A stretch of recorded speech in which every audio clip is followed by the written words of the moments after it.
izinkan saya menyentuh tentang satu isu yang hangat diperkatakan di Malaysia pada hari ini berkaitan dengan sebuah syarikat penerbangan yang dikatakan sebuah syarikat penerbangan yang patuh syariah ataupun yang syariah compliant.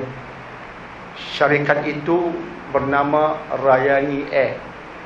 Rayani Air dimiliki oleh non-Muslims, dimiliki oleh mereka yang berbangsa India, yang bukan Islam. Tetapi mereka cuba meletakkan konsep syariah kepada syarikat penerbangan mereka itu. Antara perkara yang menonjol tentang syarikat yang cuba mematuhi syariat ini ialah wanita-wanita yang merupakan pekerja kepada syarikat ini menutup aurat. Dan yang keduanya, mereka memastikan arak tidak dijual dalam pesawat-pesawat mereka. Ini dua contoh yang menonjol yang hendak diamalkan oleh Rayani Air. Saya melihat reaksi terhadap kenyataan dan juga pengamalan Rayani Air amat pelbagai. Tetapi yang agak aneh bagi saya ialah agak ramai juga orang-orang Islam yang mengutuk mereka, yang mencaci mereka, yang menyindir mereka, disebabkan mereka non-Muslim. Jika benar-benar kamu hendak menghayati syariat, ucaplah 2 kalimah syahadah.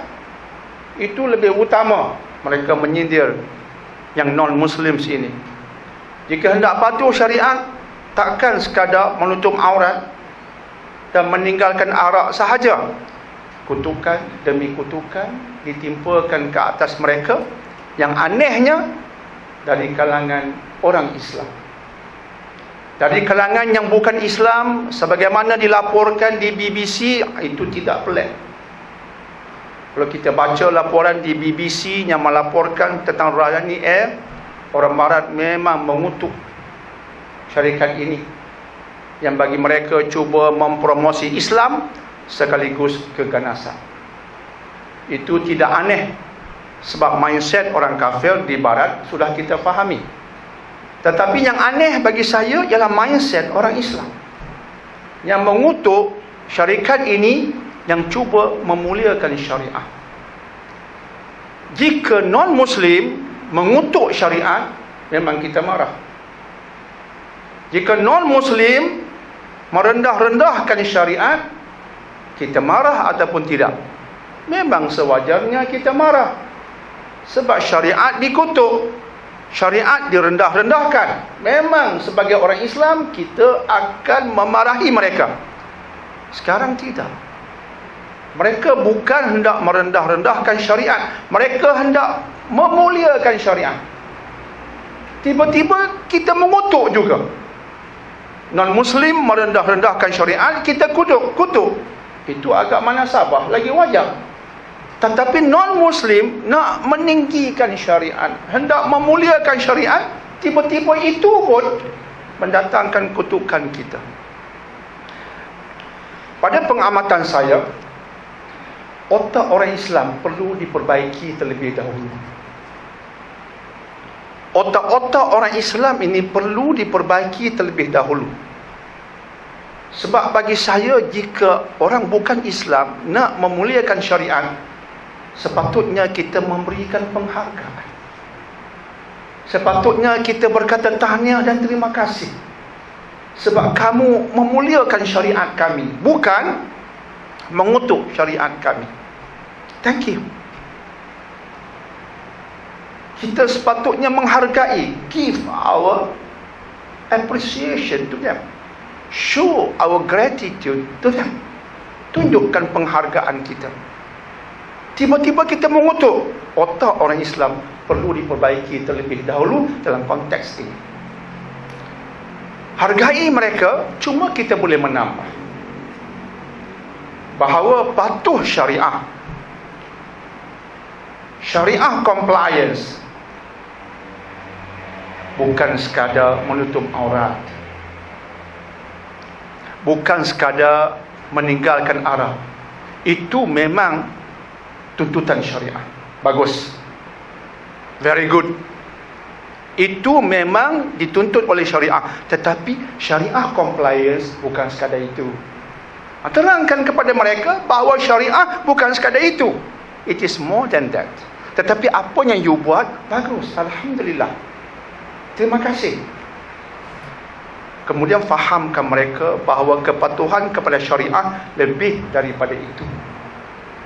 Antara yang terpenting ialah disebabkan ini syarikat penerbangan, maka dalam Islam perlu dipastikan keselamatan pesawat, keselamatan penerbangan semampu boleh, insya-Allah. Sebab Nabi SAW bersabda dalam hadis riwayat Imam Al-Hakim, la dharara wa la dhirar. Jangan buat sesuatu yang boleh mendatangkan mudarat. Yang boleh mendatangkan mudarat dalam konteks syarikat penerbangan ialah mudarat disebabkan keadaan yang tidak selamat. Maka untuk pastikan keadaan selamat, kapal terbang mesti berkualiti. Untuk memastikan penerbangan selamat, SOP mesti betul. Apa dia SOP? Standard Operating Procedures. Kena berkualiti tinggi sistemnya, cara tindak tanduknya, semua itu berkaitan SOP. Islam mahu itu dijaga sebaik mungkin supaya keselamatan semua orang terjaga. Yang ketiganya harga, charge-nya biar tidak berlebihan. Charge-nya tidak ada di sebalik charge yang dipromosikan, ada charge-charge yang tersembunyi. Kita melihat harga promosi meleleh air liur kita. Tiba-tiba bila kena bayar full, kena bayar sepenuhnya, berlipat ganda pula. Harga promosi seolah-olah menipu dan memperdaya kita. Itu tak Islamik. Charge kena ambil kira bab tu. Jangan promosi dia canggih, tapi sebenarnya tidak begitu.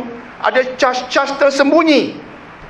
Jadi tipu daya itu berlaku pada sesetengah syarikat penerbangan. Maka jika nak patuh syariat, itu semua jangan dibuat. Di samping itu ialah perkara-perkara yang seperti tidak melabur di tempat-tempat yang haram, masuklah dalam akaun-akaun yang juga syariah compliant. Semua itu perlu diambil kira supaya akhirnya kepatuhan kepada syariat itu lengkap dan meluas. Jadi kita di kelas tafsir ini mengucapkan tahniah pada Rajani Air, dan semoga insya-Allah dia akan terus berjaya, dan semoga insya-Allah kefahaman terhadap syariat akan meluas insya-Allah.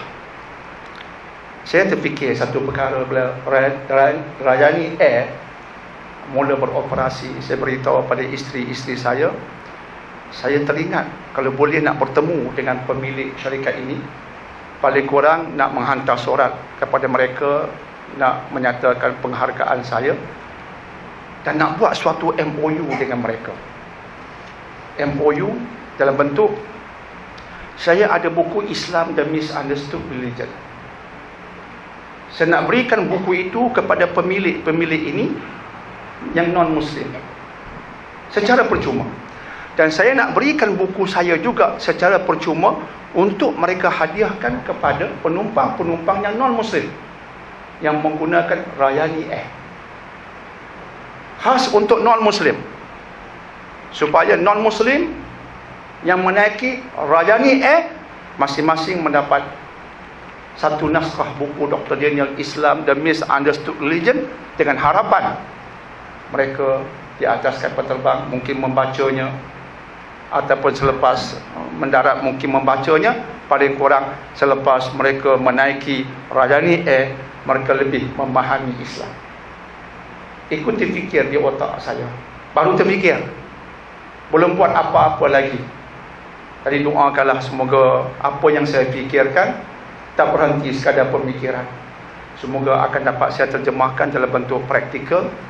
Semoga adalah kesempatan nanti saya harapkan untuk bertemu mereka ataupun melakukan sesuatu sebagaimana yang saya sebutkan tadi untuk Rayani Air. Untuk air yang lain pernah saya cadangkan tak boleh dihasilkan.